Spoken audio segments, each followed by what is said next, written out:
ইতিহাসে সবচেয়ে বেশি মানুষ যার শেষকৃত্যে উপস্থিত হয়েছিলেন তিনি হল সি.এন. আন্নাদুরাইয়ে। সি.এন. আন্নাদুরাইয়ে ছিলেন ভারতের তামিলনাড়ুর প্রথম মুখ্যমন্ত্রী। তিনি 1967 সাল থেকে 1969 সাল পর্যন্ত তামিলনাড়ুর মুখ্যমন্ত্রী ছিলেন। সি.এন. আন্নাদুরাইয়ে 1969 সালে ক্যান্সারজনিত কারণে মৃত্যুবরণ করেন।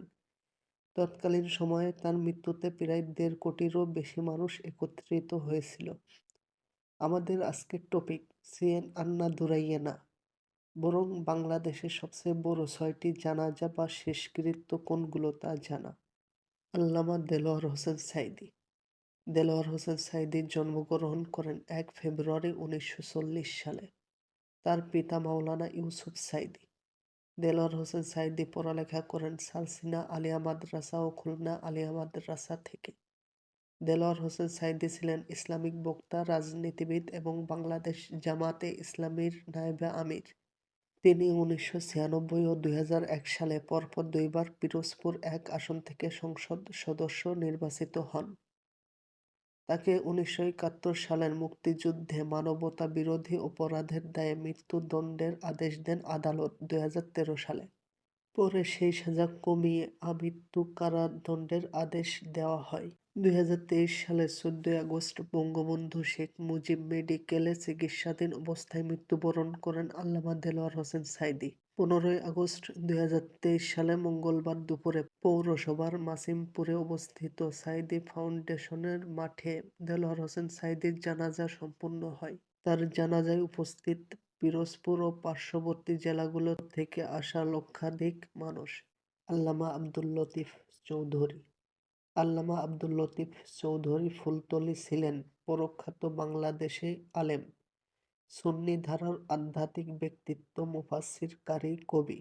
তিনি 1913 সালে সিলেট জেলার জকিগঞ্জ উপজেলার ফুলতলী গ্রামে জন্মগ্রহণ করেন।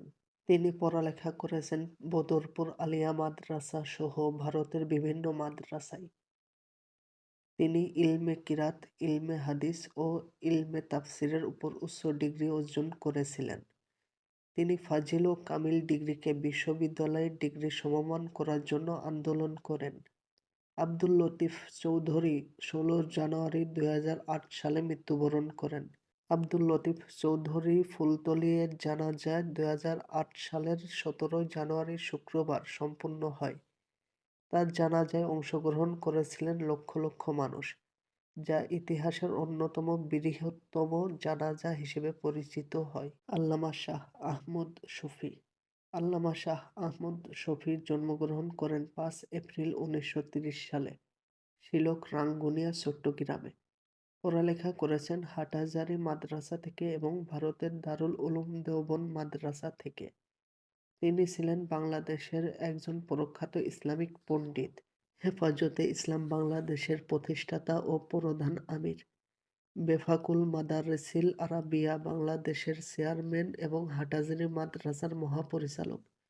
আল্লামা শাহ আহমদ শফী 18 সেপ্টেম্বর 2020 সালে মৃত্যুবরণ করেন। 19 সেপ্টেম্বর 2020 সালে জোহরের নামাজের পর হাটহাজারী দারুল উলুম মুঈনুল মাদ্রাসা প্রাঙ্গণে আল্লামা শাহ আহমদ শফী হুজুরের জানাজা সম্পন্ন হয়। এই জানাজায় কয়েক লাখ মানুষের সমাগম হয়েছিল, যা ইতিহাসে অন্যতম বৃহত্তম জানাজা হিসেবে পরিচিত পায়। জিয়াউর রহমান। জিয়াউর রহমান ছিলেন বাংলাদেশের 8ম রাষ্ট্রপতি, প্রাক্তন সেনাপ্রধান, একজন মুক্তিযোদ্ধা এবং বাংলাদেশ জাতীয়তাবাদী দল বিএনপি এর প্রতিষ্ঠাতা। তিনি 1936 সালের 19 জানুয়ারি বগুড়াতে জন্মগ্রহণ করেন এবং 1981 সালের 30 মে চট্টগ্রামে এক সামরিক অভ্যুত্থানে তিনি মৃত্যুবরণ করেন। 2 জুন 1981 সালে তার রাষ্ট্রীয় জানাজা অনুষ্ঠিত হয়। জাতীয় সংসদ ভবনের দক্ষিণ প্লাজায় এবং সংলগ্ন মানিক মিয়া এভিনিউতে এই জানাজা অনুষ্ঠিত হয়। ধারণা করা হয় এই জানাজায় 20 লক্ষ মানুষ অংশগ্রহণ করেছিল। এটি সে সময়ের বিশ্বের অন্যতম জানাজা হিসেবে আন্তর্জাতিক গণমাধ্যমেও জায়গা করে নেয়। শরীফ ওসমান হাদী।